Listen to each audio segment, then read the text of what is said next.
창세기 41장.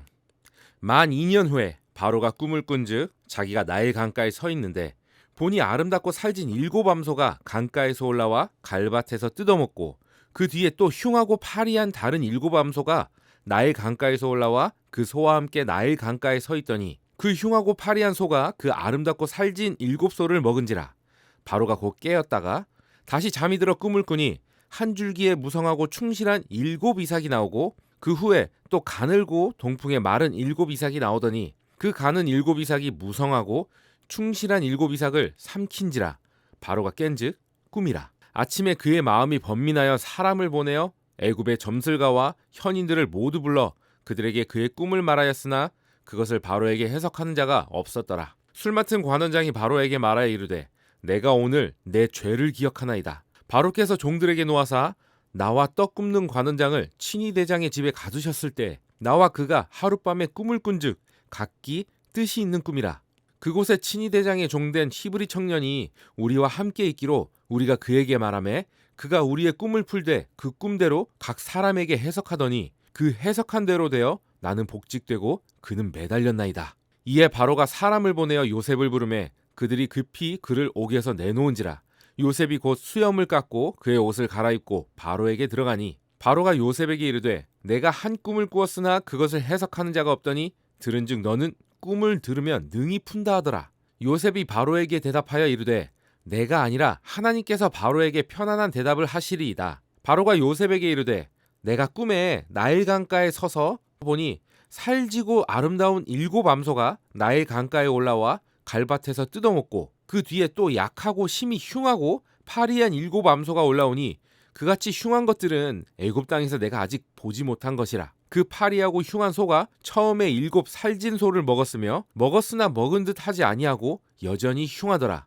내가 곧 깨었다가 다시 꿈에 보니 한 줄기에 무성하고 충실한 7이삭이 나오고 그 후에 또 가늘고 동풍에 마른 7이삭이 나더니 그 가는 이삭이 좋은 7이삭을 삼키더라. 내가 그 꿈을 점술가에게 말하였으나 그것을 내게 풀이해 주는 자가 없느니라. 요셉이 바로에게 아뢰되 바로의 꿈은 하나라. 하나님이 그에게 하실 일을 바로에게 보이심이니이다. 7 좋은 암소는 7회요 7 좋은 이삭도 7회니 그 꿈은 하나라. 그 후에 올라온 파리하고 흉한 7소는 7년이요 동풍에 말라 속이 빈 7이삭도 7회 흉년이니 내가 바로에게 이르기를 하나님이 그가 하실 일을 바로에게 보이신다 함이 이것이라. 온 애굽 땅에 7회 큰 풍년이 있겠고 후에 7회 흉년이 들므로 애굽 땅에 있던 풍년을 다 잊어버리게 되고 이 땅이 그 기근으로 망하리니 후에 든 그 흉년이 너무 심함으로 이전 풍년을 이 땅에서 기억하지 못하게 되리이다. 바로께서 꿈을 2번 겹쳐 꾸신 것은 하나님이 이 일을 정하셨음이라. 하나님이 속히 행하시리니 이제 바로께서는 명철하고 지혜 있는 사람을 택하여 애굽 땅을 다스리게 하시고 바로께서는 또 이같이 행하사 나라 안에 감독관들을 두어 그 7회 풍년에 애굽 땅의 5분의 1을 거두되 그들로 장차올 풍년의 모든 곡물을 거두고 그 곡물을 바로의 손에 돌려 양식을 위하여 각 성읍에 쌓아두게 하소서. 이와 같이 그 곡물을 이 땅에 저장하여 애굽 땅에 임할 7회 흉년에 대비하시면 땅이 이 흉년으로 말미암아 망하지 아니하리이다. 바로와 그의 모든 신하가 이 일을 좋게 여긴지라. 바로가 그의 신하들에게 이르되 이와 같이 하나님의 영에 감동된 사람을 우리가 어찌 찾을 수 있으리요 하고 요셉에게 이르되 하나님이 이 모든 것을 내게 보이셨으니 너와 같이 명철하고 지혜 있는 자가 없도다. 너는 내 집을 다스리라. 내 백성이 다 내 명령에 복종하리니 내가 너보다 높은 것은 내 왕자뿐이니라. 바로가 또 요셉에게 이르되 내가 너를 애굽 온 땅의 총리가 되게 하노라 하고 자기의 인장 반지를 빼어 요셉의 손에 끼우고 그에게 세마포 옷을 입히고 금 사슬을 목에 걸고 자기에게 있는 버금술에 그를 태우매 무리가 그의 앞에서 소리 지르기를 엎드리라 하더라. 바로가 그에게 애굽 전국을 총리로 다스리게 하였더라. 바로가 요셉에게 이르되 나는 바로라.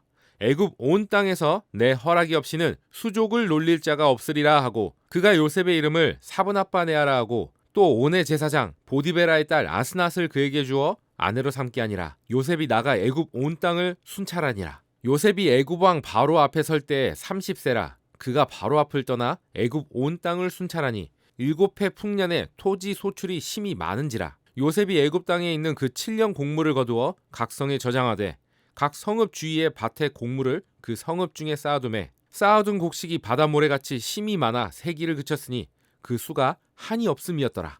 흉년이 들기 전에 요셉에게 두 아들이 나되 곧 온의 제사장 보디베라의 딸 아스낫이 그에게서 낳은지라.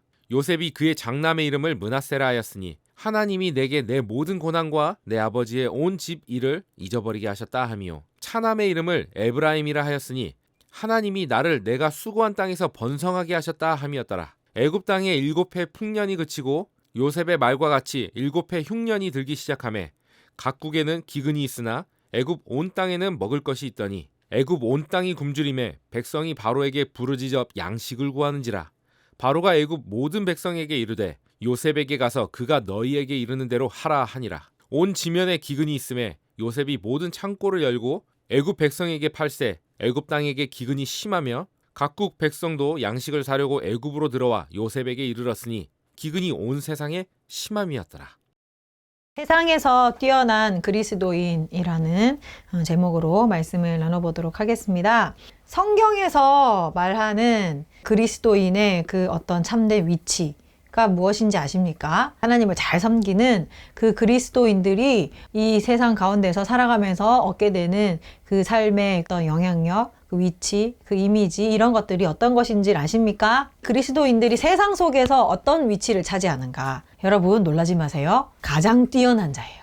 가장 뛰어난 자. 신명기 28장 1절 한번 찾아보세요. 하나님께서 그 모세를 통하여서 이스라엘 백성들에게 주시는 이제 약속의 말씀인 거죠. 너희가 내 말을 잘 듣고 내 명령을 잘 지키면 어떤 민족이 된다고요? 이 세계에서, 이 세상에서 모든 민족 위에 뛰어나게 된다. 네, 13절도 한번 읽어볼까요? 너가 머리가 되고 꼬리가 되지 않을 것이고 위에만 있고 아래에 있지 않게 될 것이다. 우리 그리스도인의 위치는 뛰어난 자예요. 이 세상에서 그 누구보다도 뛰어나고 머리가 되고 꼬리가 되지 않고 위에 있고 아래에 있지 않는 자가 된다라는 것입니다. 그런데 현실은 어떻습니까? 현실은 세상 가운데서 기독교인들이 갖고 있는 이미지, 기독교인들이 차지하는 그 어떤 위치, 기독교인들의 영향력 이런 것들을 보면 그렇지 못한 것이 더 많죠. 오히려 세상 사람들에게 좀 부족한 사람, 좀 말 안 통하는 사람, 융통성 없는 사람, 현실과 동떨어진 사람, 좀 약간 비겁하기도 하고 욕심 많은 사람, 세상 가운데서 존귀한 그 모습이 아니라 손가락질 받고 약간 무시당하는 위치에 있다. 우리가 정말로 진짜 하나님 말씀대로 잘 살고 잘 순종하는데도 불구하고 손가락질 당하고 무시당하고 모욕당한다. 그러면 정말로 기뻐할 일입니다. 그렇지만 현실은 그게 아닌 거죠. 그만큼 우리가 빛과 소금의 역할을 감당하지 못하고 뛰어난 자, 탁월한 자 되지 못하는 것입니다. 여러분, 왜 그렇게 되었을까요? 그리스도인의 의미가 무엇인지, 그리고 그 사명이 무엇인지를 제대로 이해하지 못한 그리스도인들이 굉장히 많다는 뜻입니다. 그리고 하나님께서 주시는 그 복, 우리를 세상 가운데서 뛰어난 민족이 되게 하실 것이다 라고 하는 그 복이 무엇인지 정확하게 모른다는 것입니다.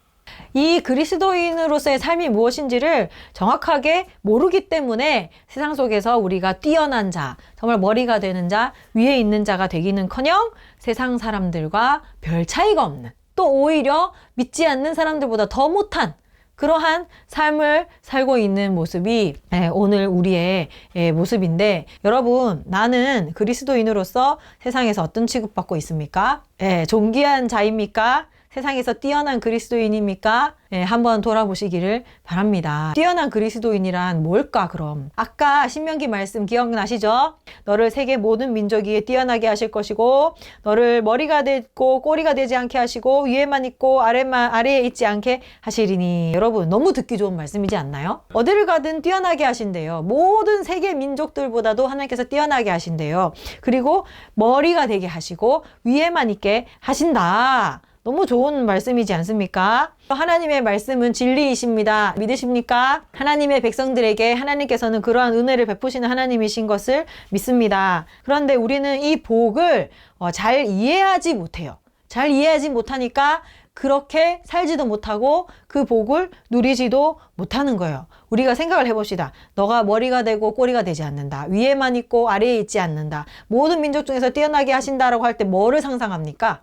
많은 기독교인들이 그 말씀을 들을 때 어떻게 생각하냐면 세상적으로 출세하는 거, 세상적으로 어떤 성공하는 것들을 우리가 생각하게 돼요. 그래서 내가 머리가 되고 꼬리가 되지 않겠구나. 하나님 말씀 잘 듣고 하나님을 잘 섬기면 전교에서 1등을 하게 되겠구나. 내가 잘 나가는, 돈 많이 버는 그런 어떤 사장이 되겠구나. 이렇게 생각을 하고 내가 모여있는 그 공동체, 이런 가운데서 어디서든 내가 제일 잘 나가는 사람이 될 것이고, 우리 자녀들은 다 좋은 대학을 갈 것이고, 내가 뭐를 해도 다 성공하고, 주식을 해도 남들보다 더 많이 벌고, 부동산을 해도 더 많이 돈을 벌고, 영업을 해도 내가 탑이 될 것이고, 그렇게 될 것이다 라고 상상을 합니다. 이 세상 가운데서 살다 보니까 이 세상적인 방식으로 그렇게 생각할 수밖에 없어요. 왜냐하면 말씀도 막 너희가 모든 민족 중에서 뛰어나게 되고, 모든 사람들 중에서 꼬리가 되지 않고 머리가 되고 아래가 되지 않고 위가 된다라고 하면 본능적으로 우리는 그럼 내가 잘 되겠구나, 부자 되겠구나, 1등 하겠구나 라고 생각을 하는 것입니다. 그래서 그것을 얻기 위하여서 정말로 열심히 하나님 앞에 예배하고 봉사하고, 또는 헌금을 열심히 많이 하기도 하고, 그리고 밤낮 쉬지 않고 새벽 기도, 철야의 기도 막 이런 거 하면서 하나님 앞에 기도하고, 하나님 복 주세요, 하나님 1등 되게 해주세요, 하나님 잘 되게 해주세요, 성공하게 해주세요, 부자 되게 해주세요, 높은 위치에 있게 해주세요, 영향력 있는 사람 되게 해주세요, 유명한 사람 되게 해주세요 라고 하면서 하나님 앞에 도와달라라고 그렇게 우리가 간구를 하는 것이죠. 그러면서 어떻게 하는 거예요? 심지어 같은 성도들끼리도 경쟁하는, 그러한 모습들이 신앙인들의 삶에서 나타난다 하는 것입니다. 여러분, 그러한 자세로 주님 앞에 나아가는 것은 기복주의적인 신앙입니다. 우리 자녀들 좋은 회사 취직하게 해주셨다, 좋은 대학 가게 해주셨다, 내가 하나님을 잘 섬기고 헌금을 많이 냈더니 내 사업이 잘 되게 되었다 라고 하는 것은 다 기복주의적인 어떤 신앙인 거죠. 다른 종교와 차이가 있을까요, 그게? 하나님 앞에 열심히 봉사하고 충성 맹세했더니 하나님께서 우리 가정을 잘 되게 해주셨다, 1등 되게 해주셨다. 그렇다면 1등 못된 가정은 어떤 가정이에요? 하나님 앞에 덕을 많이 못 세운 가정이다, 이렇게 되는 거예요. 그죠?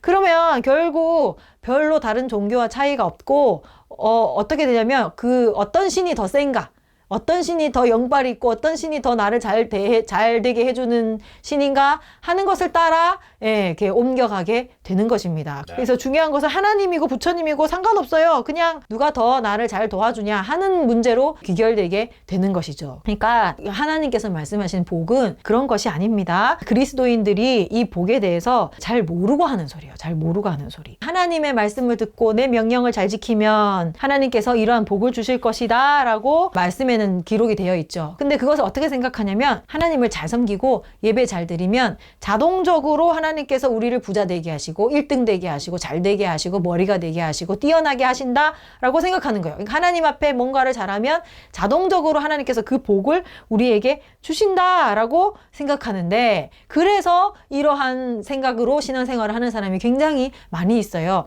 하나님 말씀대로 순종하고 살았더니, 심지어는 하나님 말씀대로 희생하면서 헌신하면서 사랑하면서 원수를 사랑하면서 살았더니 하나님께서 나를 복되게 하셨고 나를 머리되게 하셨다, 이렇게 생각을 합니다. 그러니까 내가 뭔가 하나님 앞에 잘했더니 하나님께서 나에게 그거에 대한 어떤 보상으로 나에게 뭔가를 주셨다, 이렇게 생각을 하는 것이에요. 여러분, 어떤 부분은 맞고 어떤 부분은 틀리다라고 이야기를 할 수 있습니다. 말씀을 잘 읽어보면 하나님께서 우리에게 복을 주시는 그 조건이 뭐예요? 여호와의 말씀을 삼가 듣고 그 명령을 잘 지켜 행하면. 이거를 근데 여러분 잘 이해해야 돼요. 내가 뭔가 그 일을 행했더니 그 조건이 달성이 되어서 하나님이 그래, 너 내 말 잘 들었네, 내가 시킨 대로 잘했네, 아이고 착한 내 새끼라고 하면서 너 이거 받아라 하면서 좋은 거를 딱 주신다. 약간 이런 느낌으로 이해하는 사람이 굉장히 많아요, 하나님의 말씀을. 그런데 그것이 아니다. 여러분, 하나님 말씀하셨죠? 여호와의 말씀을 삼가 듣고 그 명령을 잘 지키면 이라고 되어 있어요. 그렇다면 그 하나님의 말씀이 뭔지, 그 명령의 내용이 뭔지를 우리가 잘 이해해야 하는 것입니다. 그래서 결론적으로 제가 말씀드리자면, 하나님의 그 말씀의 내용 있잖아요. 내용 자체가 우리를 형통하게 하고 잘 되게 하는 그 내용들로 담겨 있다는 것이에요. 이해가 되세요? 사람들은 이렇게 생각을 하죠. 하나님의 말씀대로 우리가 순종하면서 산다? 그러면 거기에 대한 하나님의 보상으로 하나님께서 우리에게 복을 주신다. 복을 주신다. 이렇게 생각을 합니다. 그런데 그것이 전부가 아니라 그 하나님께서 우리에게 말씀하신 그 말씀의 내용 자체가 내가 복 받는 길을 가르쳐 준다는 것입니다. 즉, 내가 그렇게 사니까 그렇게 되는 거예요. 복 받는 길대로 사니까 복을 받는 것입니다. 하나님께서 복을 주신다, 내가 받는다 라고 하니까 자꾸 뭘 하고 뭘 받는다 라고 착각을 하는 거예요.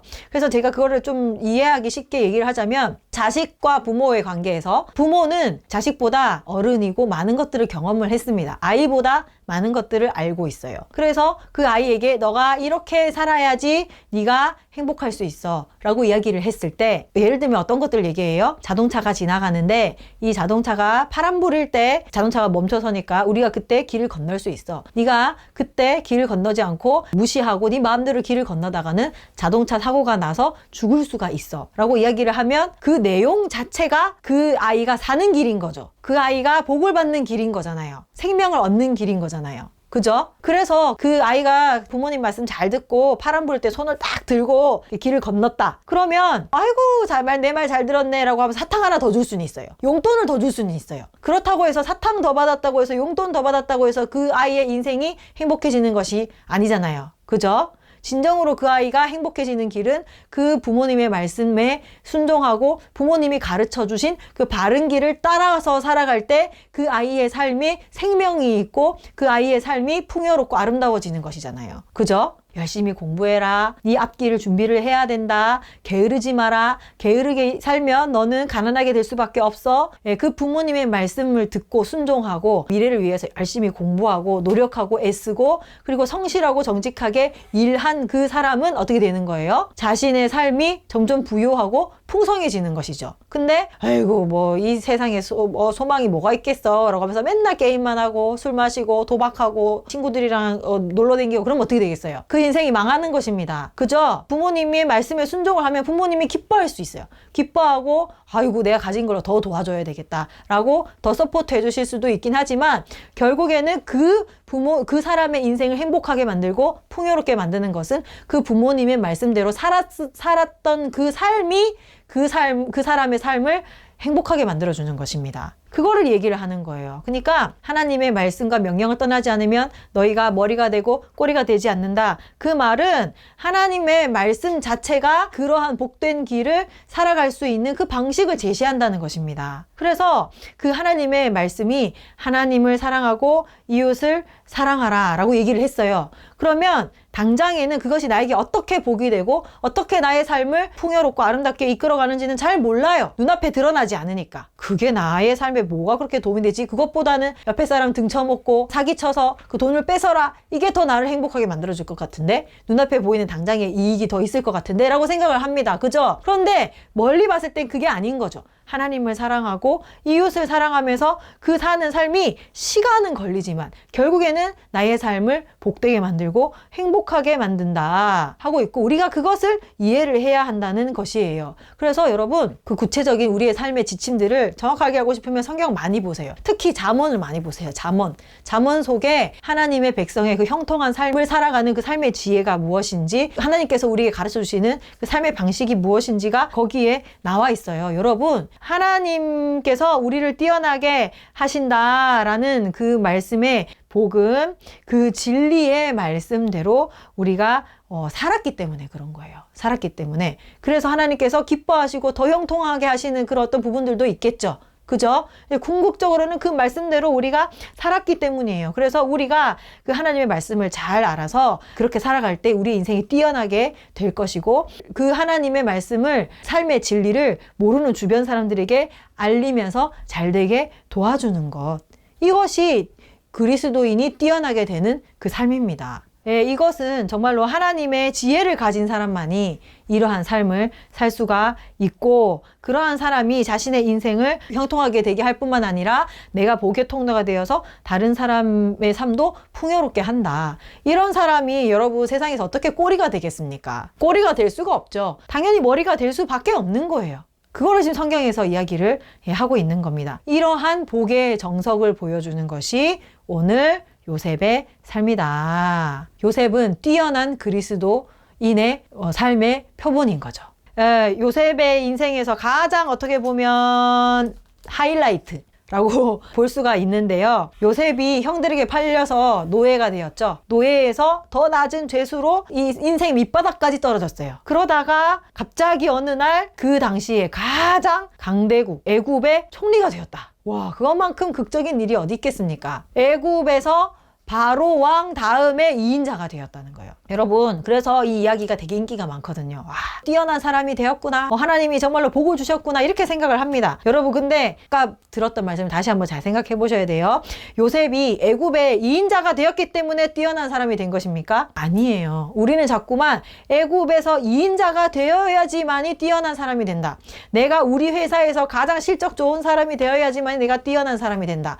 내가 우리 학교에서 전교 1등을 해야지만이 내가 뛰어난 사람이 된다. 내가 진짜 유명한 어떤 사람이 되어야지만이 내가 뛰어난 사람이 된다라고 우리는 자꾸만 그렇게 생각을 합니다. 그런데 요셉의 삶을 잘 살펴보면요. 요셉은요, 애굽의 총리가 되기 전에 또 항상 뛰어난 사람이었어요. 어떤 환경에 처해 있든지 어디에 어느 자리에 있든지 항상 뛰어났어요. 노예로 있어도 그 가운데서 뛰어난 사람이었고, 죄수로 있으면서도 뛰어난 사람이었고, 총리가 되어서도 뛰어난 사람이었어요. 이 사람이 총리가 되었기 때문에 뛰어난 사람이 된 게 아니에요. 어디에서든 어떤 상황에서든 형통한 사람이었고, 어디에서든 뛰어난 사람이었다. 여러분, 그래서 이 요셉의 뛰어남은 내가 어떤 직업을 갖고 어떤 지위에 있었느냐 하는 것을 우리가 보는 것이 아니에요. 그것이 아니라 어떤 사람으로 어떤 일을 했는지, 거기에서 어떻게 뛰어났는지를 우리가 봐야 한다는 것입니다.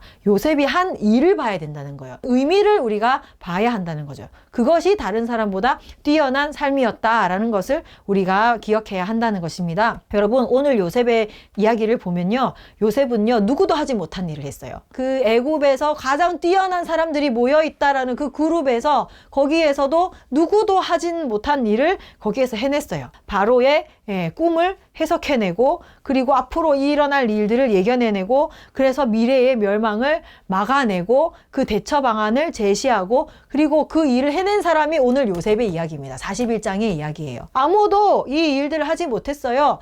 요셉은 애굽의 그 마술사들보다도 뛰어났고, 그 애굽을 오랫동안 다스렸던 그 고관들, 관리들보다도 뛰어났고, 그 나라를 다스리는 왕보다도 뛰어났다. 요셉이 살아온 그 삶이 그 누구보다도 의미가 있고 뛰어났다는 것입니다.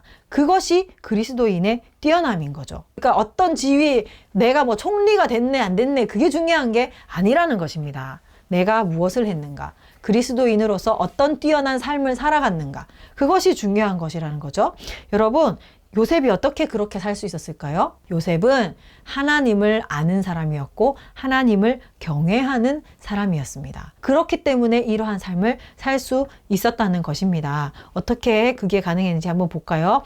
요셉은요, 하나님에 대해서 잘 알았어요. 창세기 41장 16절 한번 봅시다. 요셉이 바로에게 대답하여 이르되 내가 아니라 하나님께서 바로에게 편안한 대답을 하시리라. 그리고 바로에게 또 얘기를 해요. 25절을 한번 보세요. 요셉이 바로에게 아뢰되 바로의 꿈은 하나라. 하나님이 그 하실 일을 바로에게 보이심이니라. 이야기를 통해서 알 수 있는 것은 뭐냐? 요셉은 하나님께서 하나님이 하실 일들을 우리에게 알리신다라는 사실을 알고 있었던 거예요. 꿈이라는 매개체를 통하여서 하나님께서 하실 일을 바로에게 보이시는구나 하는 것을 깨달았다는 것이에요. 그리고 하나님은 하나님께서 하신다고 하신 일은 반드시 이루신다 하는 것을 깨달았어요. 32절 봅시다. 바로께서 꿈을 2번 겹쳐 꾸신 것은 하나님이 이 일을 정하셨음이라. 하나님이 속히 행하시리니. 요셉은요, 무엇을 깨달았냐면, 하나님께서 이 세상 천지만물을 다스리시는 주관자이시구나. 세상에 많은 군왕들이 있고 세상에 많은 나라들이 있지만 이 모든 세상을 다스리시고 주관하시고 섭리하시는 분은 하나님이시구나. 그래서 하나님이 하실 일을 알리시고 가르치시고 하나님께서 정하신 것은 반드시 이루시는 분이시구나 하는 것을 요셉이 깨달았다는 것입니다. 이것은 즉 뭐냐면 하나님의 말씀이 절대 진리이구나 하는 것을 깨달았다는 것이에요. 그래서 그분이 알려주시는 그 길이 복된 길이고 하나님께서 가르쳐 주시는 그 말씀을 믿고 우리가 그 말씀을 보고 그 인도하심을 따라서 우리가 살아가야 하는 것이구나 라는 것을 깨달았다는 것입니다. 그래서 바로와 바로의 온 신하들은 어떻게 했어요? 두려운 꿈 앞에서 어찌할 바를 모르고 있었잖아요. 이게 뭔지도 모르고 근데 뭔가 느낌은 안 좋아. 되게 좀 뭔가 불길한데 무슨 내용인지도 모르고 이걸 어떻게 대처해야 되는지도 모르고 어찌할 바를 모르고 있는 이 상황 가운데서 요셉이 하나님께서 반드시 이 땅에 7년의 풍년과 7년의 대흉년을 내리실 것이다. 그래서 이 7년의 풍년이 아무리 풍요로웠어도 그 7년의 흉년 때문에 너희들은 전부 다 멸망하게 될 것이다 하는 것들을 가르쳐 주게 된 거죠. 심지어 어떻게 했어요? 거기에 대한 구체적인 대비책까지 싹 다 마련해 주는 거예요. 34절에서 36절을 봅시다. 나라 안에 감독관을 세우고 7해 풍년의 애굽 땅의 5분의 1을 다 거둬라. 그리고 장차 올 풍년의 모든 곡물을 거두고 그 곡물을 바로의 손에 돌려 양식을 위하여 각 성읍에 쌓아두게 하소서. 이와 같이 그 곡물을 이 땅에 저장하여 애굽 땅에 임할 7해 흉년에 대비하시면 땅이 이 흉년으로 말미암아 망하지 않게 될 것입니다. 그리고 결국에는 그것을 문제없이 정직하고 성실하고 성공적으로 이룬 사람도 누구예요? 요셉인 거죠. 만약에 요셉이 말고 다른 사람이 이 일을 맡았으면 어떻게 됐을까? 아마 나라는 별로 생각 안 하고 자기 배를 불렸을 거야. 보통 이제 현실적인 정치인들의 생각을 하면 이렇게 풍년인데 설마 흉년이 오겠어? 라고 생각을 하고 성실하게 일 처리도 하지 않고 자기 배를 불리고 자기 재산을 늘릴 생각밖에 안 했을 거란 말이에요. 그런데 요셉은 그 일이 정말로 어그러지지 않게 정직하고 성실하게 완벽하게 성공적으로 그 일을 이루면서 애굽뿐만 아니라 온 세상이 그 기근으로 멸망하지 않도록 그 일을 막아내는 일을 했다는 것입니다. 여러분, 이 세상을 다스리시는 하나님의 뜻을 아는 사람은 이러한 삶을 살아요. 이게 뛰어난 그리스도인의 삶이라는 것입니다. 세상 사람들은 하나님께서 앞으로 하실 일들에 대하여서 아무것도 몰라요. 그러니까 앞일을 대비할 수도 없고 내가 앞으로 어떻게 살아야지 정말 행복하고 풍요롭고 생명의 삶을 살 수 있는지도 몰라요. 그런데 예수님을 믿는 그리스도인들은 그것을 알아요. 하나님께서 앞으로 이 세상을 어떻게 다스려 나갈 것인지, 우리의 삶을 어떻게 인도할 것인지, 우리가 그 가운데서 어떻게 대비하고 살아야 할 것인지를 아는 사람들입니다. 그렇게 알기 때문에 하나님을 모르는 사람들보다 뛰어난 사람이 될 수밖에 없는 거죠. 네, 하나님 앞에서 하나님의 지혜를 가지고 세상 사람들은 알지 못하는 가운데서 하나님의 뜻을 알면서 살아갈 수밖에 없기 때문에 뛰어난 선택을 할 수밖에 없고 뛰어난 그리스도인이 될 수밖에 없는 것입니다. 여러분, 이것이 하나님을 섬기고 경외하는 그리스도인들이 보여주는 뛰어남이에요. 탁월함인 것입니다. 요셉이 그러한 삶을 살았고 그것이 요셉의 뛰어남이라는 것입니다. 여러분들에게 이해를 돕기 위해서 한 사람을 더 이야기를 할게요. 사도행전 27장 22절에서 25절을 살펴봅시다. 배를 타고 지금 사도 바울이 그 죄수의 신분으로 로마로 가고 있는 중이거든요. 근데 이때 가는 길에 풍랑을 만났어요. 풍랑. 그래서 사람들이 지금 다 죽게 생겼다고 두려워서 벌벌 떠고 있을 때 이야기를 하는 거예요. 내가 너희를 권하노니 이제 안심하라. 너희 중에 아무도 생명에는 아무런 손상이 없겠고 오직 배뿐이니라. 왜 그런가? 근거가 있어요. 내가 속한 바 곧 내가 섬기는 하나님의 사자가 어젯밤에 내 곁에 서서 말하되 바울아 두려워하지 말라. 네가 가이사 앞에 서야 하겠고 또 하나님께서 너와 함께 항해하는 자를 다 내게 주셨다 하였으니 그러므로 여러분이 안심하라. 나는 내게 말씀하신 그대로 되리라고 하나님을 믿노라. 하나님의 그 어떤 다스리신과 섭리를 사람들은 아무도 모르잖아요. 그 모르는 사람은 자신들의 미래가 어떻게 될지 두려워할 수밖에 없어요. 그 두려움 가운데서 어찌할 바를 모르고 벌벌 떨 수밖에 없을 때 그때 사도 바울이 얘기를 하는 거예요. 걱정하지 마세요. 나는 반드시 로마까지 가야 됩니다. 그리고 여기에 있는 사람들은 다 하나님께서 나에게 주셨다고 하셨고 아무도 죽거나 다치지 않겠습니다. 단지 상하는 것은 뭐예요? 배뿐이다. 배뿐이다라고 하나님께서 말씀하셨습니다. 그래서 나는 나에게 그렇게 말씀하신 그 하나님을 내가 믿습니다 라고 이야기를 하고 있습니다. 그러면서 사도 바울이 어떻게 하는 거예요? 하나님의 뜻이 이러이러하다 라고 하면서 사람들을 안심시키는 거죠. 그죠? 그리고 이제 그 다음 내용을 보면 어떻게 해야 여기에서 탈출할 수 있는지까지도 막 구체적으로 지침을 내려요. 이 배에 있는 뭐 짐들을 다 내리고 가볍게 하고 먹을 거를 좀 먹자 이렇게 하면서 기도하고 축도하고 먹을 것을 나눠주기도 하고 또 우리가 가다가 한 섬에 걸릴 것이다. 사도 바울이 그 백부장한테 얘기해서 저 선원들을 절대 도망가게 해서는 안 된다. 그럼 우리 다 죽는다. 이렇게 얘기를 하기도 하고 그러면서 구체적으로 어떻게 우리가 여기를 빠져나가야 할지에 대한 해결책도 제시하면서 그래서 결국에는 이 사람들이 한 사람도 안 죽고 다 살아서 멜리데 섬에 도착하게 되는 것입니다. 이 가운데서 누가 리더예요? 누가 머리예요? 세상적으로 봤을 때 세워진 사람은 누구예요? 백부장이죠. 백부장. 그런데 그 사람이 그 상황을 통솔하는 것이 아니고 사도 바울이 하나님의 뜻을 알고 하나님의 뜻이 이러이러하다. 우리가 이렇게 될 것이다. 우리 이렇게 살자. 이렇게 하면 우리가 모두가 살 것이다. 그러한 일을 사도 바울이 하게 되는 것입니다.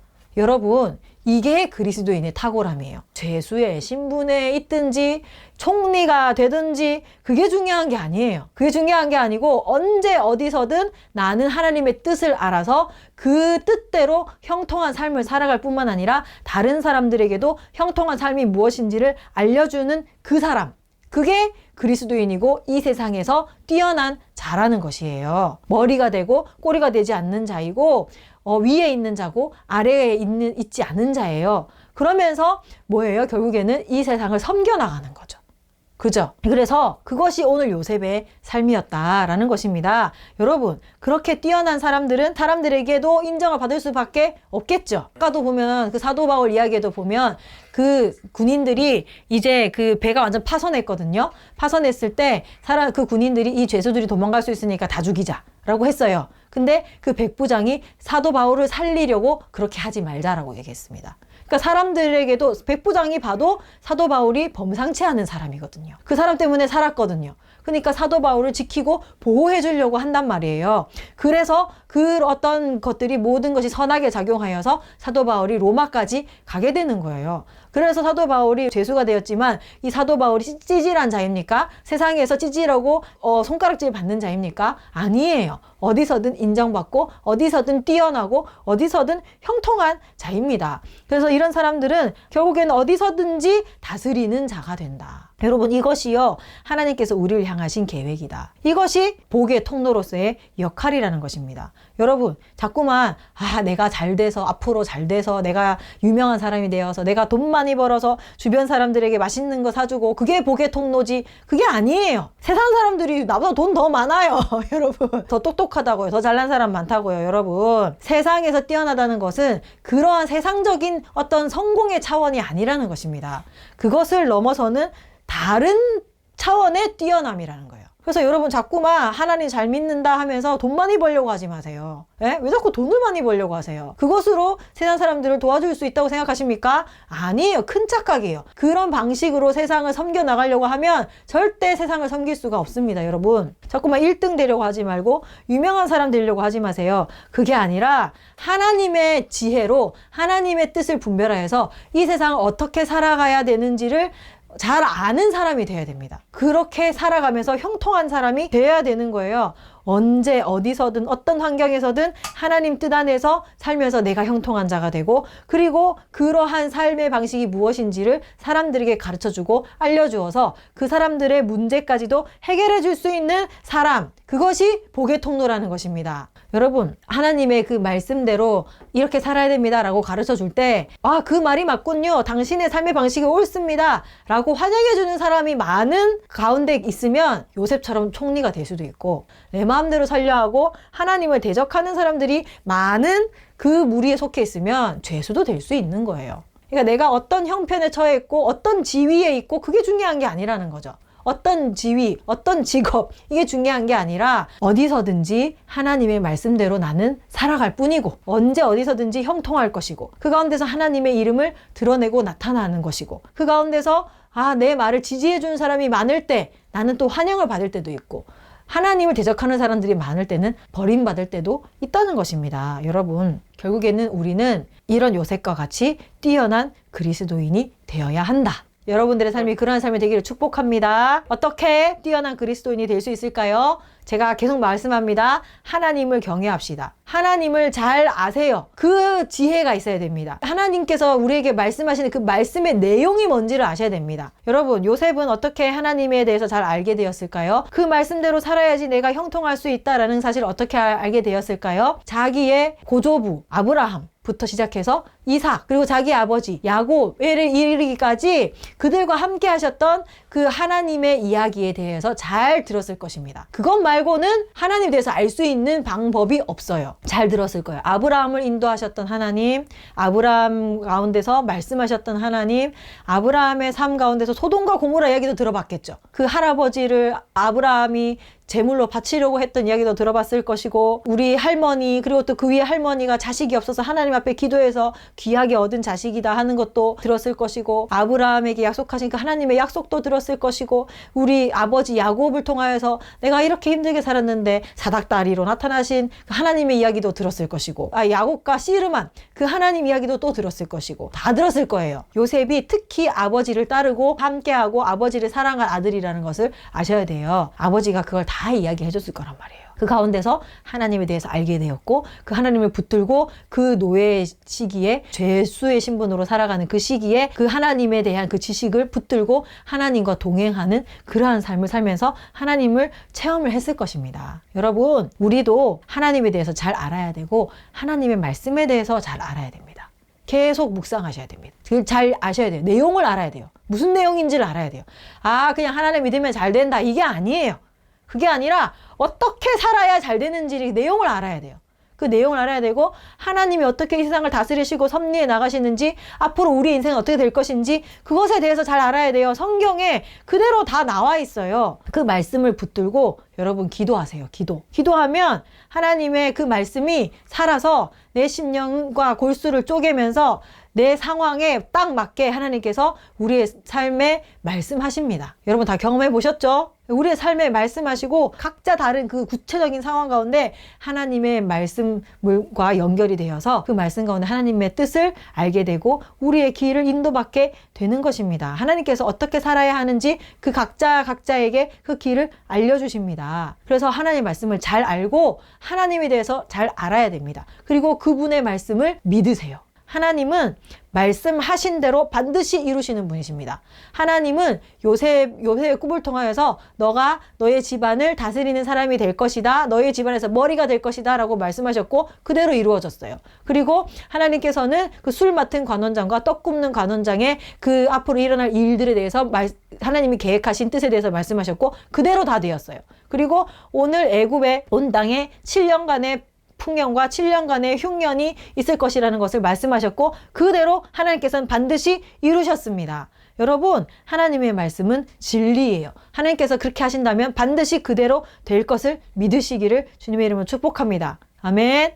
그리고 그 말씀을 붙들고 사세요. 그 말씀이 인도하는 대로 살아야 됩니다. 여러분, 하나님은 이 세상을 반드시 심판하신다고 하셨고 반드시 이 세상에 끝이 있다 하셨고 하나님 앞에서 다 심판받을 때가 온다라고 이야기를 하고 계십니다. 그렇다는 것은 하나님께서 반드시 그렇게 하신다는 거예요. 그걸 준비하라는 거예요.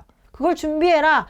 흉년이 올 것이다. 그것을 준비해라. 요셉에게 가르쳐 주셨던 것처럼 우리에게도 말씀하시는 거예요. 하나님의 때가, 심판의 때가 올 것이고 하나님이 온전히 왕으로 통치하실 그 때가 올 것이다. 각자에게 하나님께서 상과 벌을 내리실 때가 있을 것이다. 그거를 준비해라. 그렇다면 우리가 그 말씀을 믿고 이 땅에서 살아갈 때에 정말로 그것들을 준비해야 될 줄로 믿습니다. 내 삶을 살아갈 때 하나님께서 이렇게 살아야지 너희의 인생이 잘 될 것이다. 너희의 삶이, 너희의 인생이 행복할 것이다. 생명을 얻게 될 것이다 하면 그대로 살아야 되는 거예요. 그 안에 정답이 있는 거예요. 여러분, 하나님을 경외하는 사람은 그 말씀을 믿고 지켜요. 그렇게 살아가는 자는 지혜로운 사람인 것이고 그렇게 살아갈 때 누구보다도 뛰어난, 이 세상에 그 누구보다도 뛰어난 그리스도인으로서의 삶을 살아갈 수 있게 되는 것입니다. 아멘이십니까?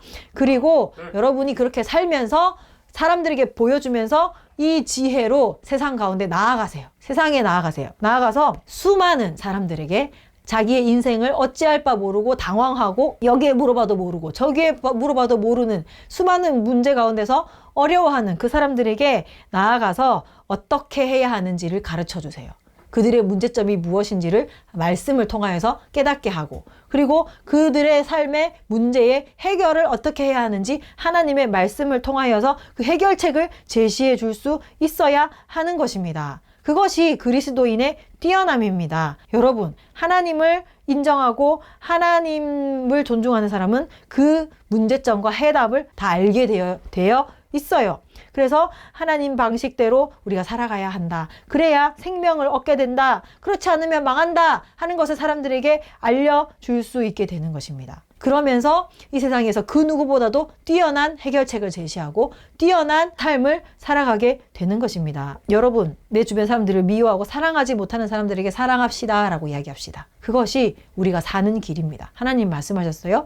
정직하지 못한 사람들에게 가서 얘기합시다. 우리 정직하게 삽시다. 그래야 당신의 인생이 잘 살 수 있습니다. 겸손하지 못한 사람들에게 겸손합시다. 교만한 자는 하나님께서 치십니다. 겸손할 때 사람들에게도 인정받고 사랑받습니다. 겸손하게 섬기며 나갑시다. 그것이 리더로서의 할 일입니다. 하는 것을 가르쳐 줍시다.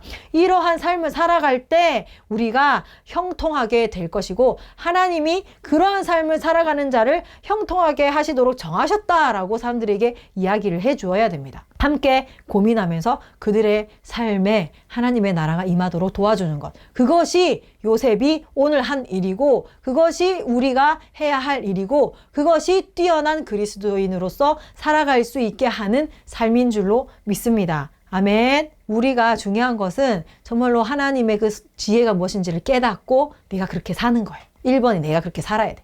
두 번째는 다른 사람들에게 그 어쩔 줄 몰라 하는 사람들에게 그것들을 알려줘야 되는 것입니다. 난 당신 필요 없어. 내 맘대로 할래 한 사람들한테는 굳이 알려줄 필요는 없어요. 알려줄 수 있는 기회도 없고요. 그런데 바로가 어땠어요? 어떻게 해야 되냐 하면서 요셉을 불렀잖아. 멍석을 깔아줘도 못하는 것이 지금의 그리스도인이라는 거예요.